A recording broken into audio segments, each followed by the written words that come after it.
Hello guys, welcome to the channel. तो epilepsy हम पढ़ रहे हैं। एपिलेप्सी का टॉपिक के तीसरा वीडियो है ये, फेनिटोइन। ओके, फेनिटोइन क्या है? ये एक टाइप का सोडियम चैनल ब्लॉकर है, सोडियम चैनल ब्लॉकर। और कहाँ पे सोडियम चैनल ब्लॉक करते हैं मेनली? ये मतलब सेंट्रल नर्वस सिस्टम में, ब्रेन में, स्पाइनल मतलब सेंट्रल नर्वस सिस्टम के पार्ट में। वो मतलब ये ब्लड ब्रेन बैरियर क्रॉस कर सकता है। ये phenytoin blood brain barrier cross करके उसको एक्ट करना होता है सीएनएस में जा करके, जिसका दूसरा नाम है diphenyl hydantoin. Okay, diphenyl hydantoin, ये नाम जब इसका साइड इफेक्ट पढ़ेंगे तब इसका इंपॉर्टेंस पता चलेगा। अच्छा, इसका मेनली यूज़ क्या होता है? जीटी मतलब सीजर में, मतलब एपिलेप्सी डिसऑर्डर, एपिलेप्सी में ही यूज़ किया जा सकता है। लेकिन ये देखो, ये दो टाइप के मतलब हमारा एपिलेप्सी होता है, जो होता है जनरलाइज्ड और होता है पार्शियल। ये दो टाइप का सीजर डिसऑर्डर होता है। जनरलाइज्ड में हम यूज़ कर सकते क्या क्या? जनरलाइज्ड में क्या कहता है? GTCS, myoclonic seizure, absence seizure. और पार्शियल में मतलब बाकी सारे, मतलब पार्शियल कोई भी हो सकता है, कोई भी स्पेस ऑक्यूपाइंग लीशियन में पार्शियल सीजर हो सकता है। तो ठीक है, जनरलाइज्ड में जो है यहाँ पे हम कहाँ यूज़ कर सकते? GTCS में सोडियम चैनल भी ब्लॉकर यूज़ करना चाहिए। और मतलब जनरलाइज्ड में सोडियम चैनल ब्लॉकर और कैल्शियम चैनल ब्लॉकर दोनों ही यूज़ करते हैं हम यहाँ पे।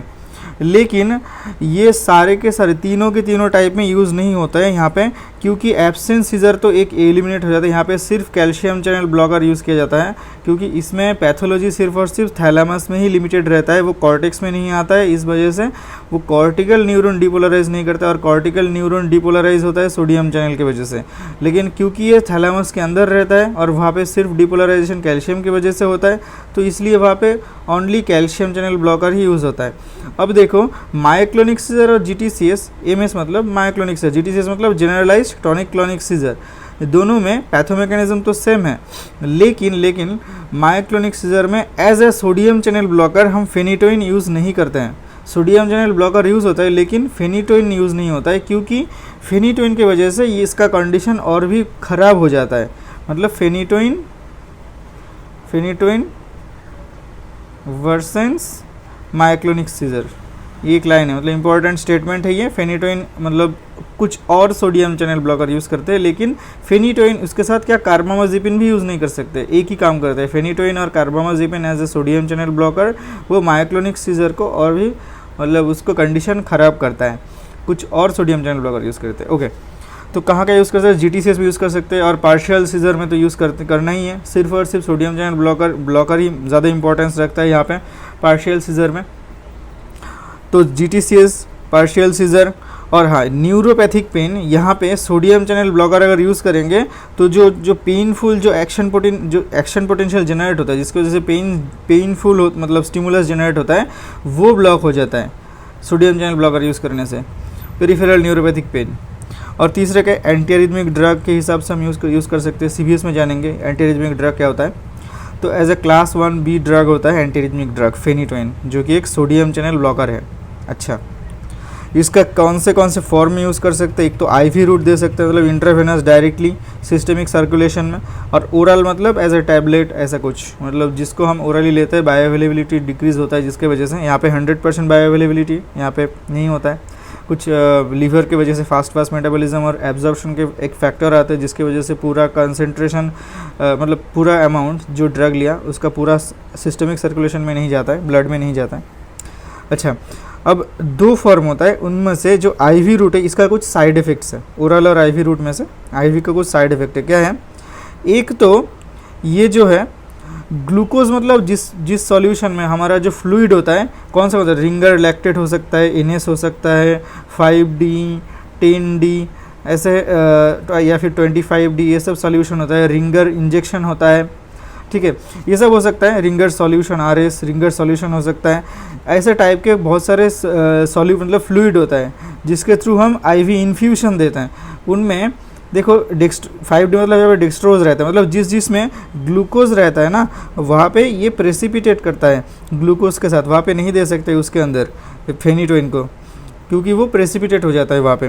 और दूसरा क्या, अगर आईवी इन्फ्यूशन में देते भी हैं, मतलब इसको किस में देना है, तो फिर एनएस में देना होता है, क्योंकि ग्लूकोज में प्रेसिपिटेट करता है, तो इसलिए एनएस में दिया जाता है इन्फ्यूशन में। फेनिटोइन एनएस में दिया जाता है। अब एनएस में भी देने के बाद और एक प्रॉब्लम आता है ये थ्रोम्बोसिस कर सकता है वेन को। मान लो हाथ में चैनल है, हाथ में चैनल के थ्रू, मतलब IV cannula, peripheral IV cannula के थ्रू ये आईवी इन्फ्यूशन जा रहा है, तो यहाँ का जो वेन है उसको थ्रोम्बोसिस कर सकता है, जिसके वजह से क्या होगा, वहाँ पे इडिमा होगा, पेन होगा और उसका डिस्कलरेशन हो सकता है। डिस्कलरेशन अगर होगा तो उसका हाथ का कलर कुछ ऐसा होगा, देखने से ऐसा लगेगा कि वहाँ पे पर्पल कोई ग्लव पहना हुआ है, इसलिए उसको बोलते हैं पर्पल ग्लव सिंड्रोम, जहाँ पे क्या होता है, इडिमा, पेन और डिस्कलरेशन होता है। क्यों होता है, क्योंकि थ्रोम्बोसिस होता है फेनिटोइन की वजह से, जिसे बोलते हैं पर्पल ग्लव सिंड्रोम। ऐसा एक सिंड्रोम हो सकता है हमारा फेनिटोइन की वजह से, जो आईवी इन्फ्यूशन में होता है, लेकिन ये ओरल में ऐसा प्रॉब्लम नहीं दिखा जाता है। और तीसरा क्या प्रॉब्लम हो सकता है, वहाँ का टिश्यू नेक्रोसिस होता है, क्योंकि पर्पल ग्लव सिंड्रोम वहाँ पे थ्रोम्बोसिस हो गया, उसका आजू बाजू का टिश्यू भी नेक्रोसिस हो सकता है विथ एक्स्ट्रावेसेशन। मतलब वहाँ पे एक्स्ट्रावेसेशन मतलब ब्लड का जो कैपिलरीज है, कैपिलरीज को क्रॉस करके अगर बाहर के टिश्यू में अगर जाता है तो मतलब उसको एक्स्ट्रावेसेशन बोलते हैं। वहाँ पे उसके थ्रू वो वहाँ का आजू बाजू का टिश्यू को नेक्रोज कर सकता है।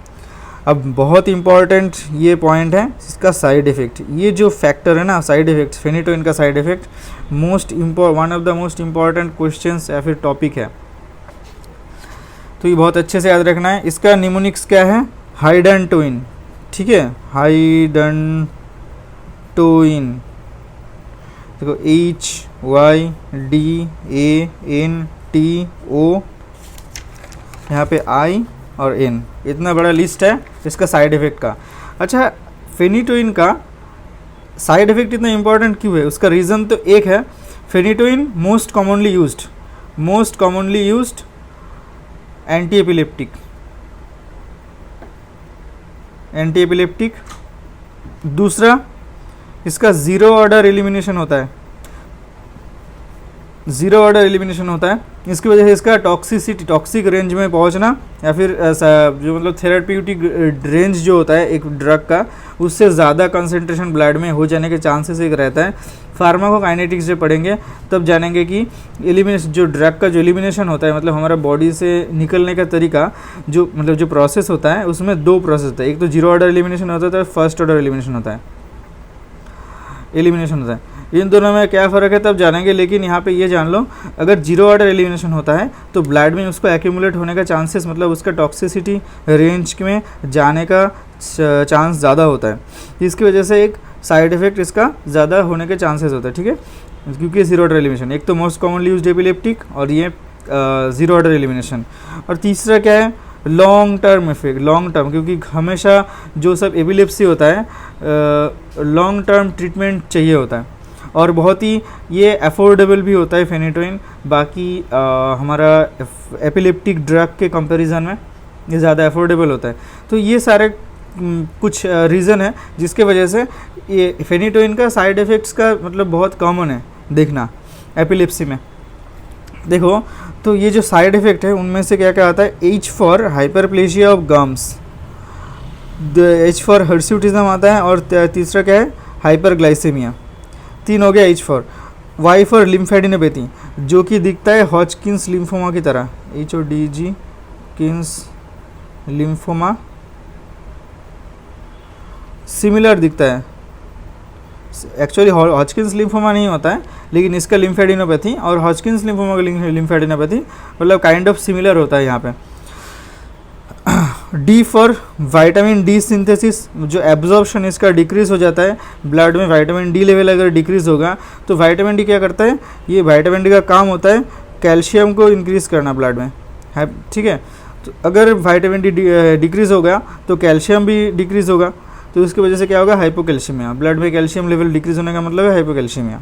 डी फॉर डायप्लोपिया हो सकता है, A for ataxia, A for nystagmus, T for teratogenicity. ये 3 का, ये देखो डिप्लोपिया, एटाक्सिया और निस्टैग्मस, ये 3 साइड इफेक्ट कॉमनली नहीं देखा जाता है, मतलब ये एक थोड़ा टाइप का सिवियर टाइप का ये साइड इफेक्ट है। क्यों, ये इंडिकेट करता है कि फेनिटोइन टॉक्सिसिटी हो गया है। जब फेनिटोइन टॉक्सिक रेंज में चला जाता है इसका कंसंट्रेशन, तब ये तीनों सिम्टम दिखा जाता है, डिप्लोपिया, एटैक्सिया, निस्टैग्मस। और अगर टॉक्सिसिटी हो जाता है, ऐसा सिम्टम आता है, तो that is an indication of TDM, मतलब थेराप्यूटिक ड्रग मॉनिटरिंग। तब थेराप्यूटिक ड्रग मॉनिटरिंग मतलब एक प्रोसेस है जिसके थ्रू ब्लड में ड्रग कंसंट्रेशन देखा जाता है, ड्रग कंसंट्रेशन मेज़र किया जाता है। ब्लड में ड्रग कंसंट्रेशन मेज़र करने का तरीका है थेरेप्यूटिक ड्रग मॉनिटरिंग, जो कि एक बहुत ही एक्सपेंसिव प्रोसीड्यूर होता है। जब फेनिटोइन का टॉक्सिक रेंज में ऐसा मतलब सिम्टम देखा जाता है, डिप्लोपिया, एटैक्सिया, निस्टैग्मस, तब इसका ये प्रोसेस किया जाता है देखने के लिए कितना टॉक्सिक रेंज में चला गया है। T for teratogenicity. क्या होता है? फीटल हाइडेंटोइन सिंड्रोम, क्योंकि इसका नाम है क्या? डाइफिनाइल हाइडेंटोइन, पहले देखे थे, देखो इसका दूसरा नाम है डाइफिनाइल हाइडेंटोइन। इससे हम निमोनिक्स देखते हैं, इसका साइड इफेक्ट है हाइडेंटोइन, और जो साइड इफेक्ट ये टेराटोजेनिक साइड इफेक्ट है, इसलिए इसका नाम है डाइफिनाइल मतलब fetal hydantoin syndrome, fetal hydantoin syndrome, जो कि इसका साइड इफेक्ट मतलब तुम्हारा टेराटोजेनिक साइड इफेक्ट है ये। अच्छा, यहाँ पे क्या होता है डाइफिनाइल फीटल हाइडेंटोइन सिंड्रोम में? एक क्लेफ्ट लिप होता है और क्लेफ्ट पैलेट होता है, मतलब वो ये होता है एक टाइप का डेवलपमेंटल मतलब फॉर्मेशन, मेल फॉर्मेशन डिफेक्ट, ठीक है, मेल फॉर्मेशन होता है जो फीटस का डेवलपमेंट के टाइम पे ये ठीक ठाक दो जो मतलब प्लेट का फ्यूजन नहीं होता, मतलब जो मतलब इसका प्रोसेस डेवलपमेंट के प्रोसेस में अगर फर्स्ट ट्राइमेस्टर में अगर इसका फेनिटोइन यूज़ किया जाता है और उसका टेराटोजेनिक साइड इफेक्ट होता है, तो ये होता है क्लेफ्ट लिप होता है और क्लेफ्ट पैलेट होता है, जिसको बोलते हैं हम fetal hydantoin syndrome. O for osteomalacia. Osteomalacia क्यों? देखो ऑस्टियोमेलेशिया का रीज़न है I for inducer of enzyme. कौन सा एंजाइम इंड्यूस करते हैं? विटामिन के मेटाबॉलिज्म को। विटामिन के मेटाबॉलिज्म जो सब एंजाइम करते हैं उसको एक्सेलरेट कर देता है, तो इसकी वजह से क्या होगा? विटामिन के जो है, विटामिन के का कंसंट्रेशन ब्लड में कम होगा। विटामिन के क्या करता है? बोन मैट्रिक्स सिंथेसिस करता है। अगर इसका कंसंट्रेशन कम हो जाता है तो उसका बोन मैट्रिक्स, बॉडी में बोन मैट्रिक्स सिंथेसिस कम होगा। बोन मैट्रिक्स सिंथेसिस कम होगा तो क्या होगा? उससे पहले देखे थे, एक तो बोन मैट्रिक्स सिंथेसिस कम होता है, उससे पहले विटामिन डी लेवल कम होता है, इसकी वजह से हाइपोकैल्शियमिया होता है। हाइपोकैल्शियम मतलब कैल्शियम लेवल कम, एक तो कैल्शियम नहीं हो रहा, कैल्शियम सिंथेसिस नहीं हो रहा मतलब ब्लड में कम है, उसके ऊपर बोन का जो मैट्रिक्स है वो भी कम है। इसकी वजह से क्या होगा? बोन ठीक ठाक से फॉर्म ही नहीं होगा, बोन का फॉर्मेशन ठीक ठाक नहीं होगा। इसकी वजह से क्या होगा? ऑस्टियोमेलेशिया होगा, जो एक बोन फॉर्मेशन डिसऑर्डर होता है। और विटामिन के का मेटाबॉलिज्म अगर इंक्रीज होता है, अगर डिक्रीज विटामिन के होता है, तो विटामिन के करता है एक बहुत ही इंपॉर्टेंट 4 कोआगुलेशन फैक्टर जो है उसको सिंथेसाइज करता है, फैक्टर 2, 7, 9, 10, ये होता है विटामिन के डिपेंडेंट कोआगुलेशन फैक्टर। अगर ये कम होता है तो ये 4 फैक्टर भी कम हो जाएगा। ये कम हो जाएगा तो क्या होगा? हेमोरेज होगा। अगर न्यूबॉर्न में, प्रेगनेंसी में अगर कोई बच्चा है और उसको अगर ऐसा कोई हेमोरेज होता है विटामिन के डिपेंडेंट कोआगुलेशन फैक्टर कम होने की वजह से, तो उसको बोलते हैं haemorrhagic disease of newborn. Okay, तो हीमोरेजिक डिजीज़ ऑफ न्यूबॉर्न हो सकता है न्यूनेट्स। और एन फॉर क्या होता है साइड इफेक्ट? न्यूट्रोपेनिया। और इसमें एक टाइप का एनीमिया होता है जिसे बोलते हैं मेगालोब्लास्टिक एनीमिया। पढ़ रहे फेनिटोइन। फेनिटोइन में इंपॉर्टेंट क्या है? कौन सा टाइप का एनीमिया आता है? Megaloblastic anaemia. इंपॉर्टेंट है ये। क्यों होता है? क्योंकि ये फोलिक एसिड का एब्जॉर्प्शन डिक्रीज करता है, इसका एब्जॉर्प्शन डिक्रीज करता है। तो फेनिटोइन बहुत कॉमनली यूज्ड एक एंटी एपिलेप्टिक ड्रग है। इसका साइड इफेक्ट जानना बहुत ही इंपॉर्टेंट है क्योंकि बहुत कॉमन है, एंटी मतलब एपिलेप्सी के पेशेंट में बहुत कॉमन साइड इफेक्ट है ये, और बहुत ही एक्सटेंसिवली यूज़ होता है फेनिटोइन। ओके, सो इतना ही था इस वीडियो में, मिलते हैं नेक्स्ट वीडियो में। Till then good bye.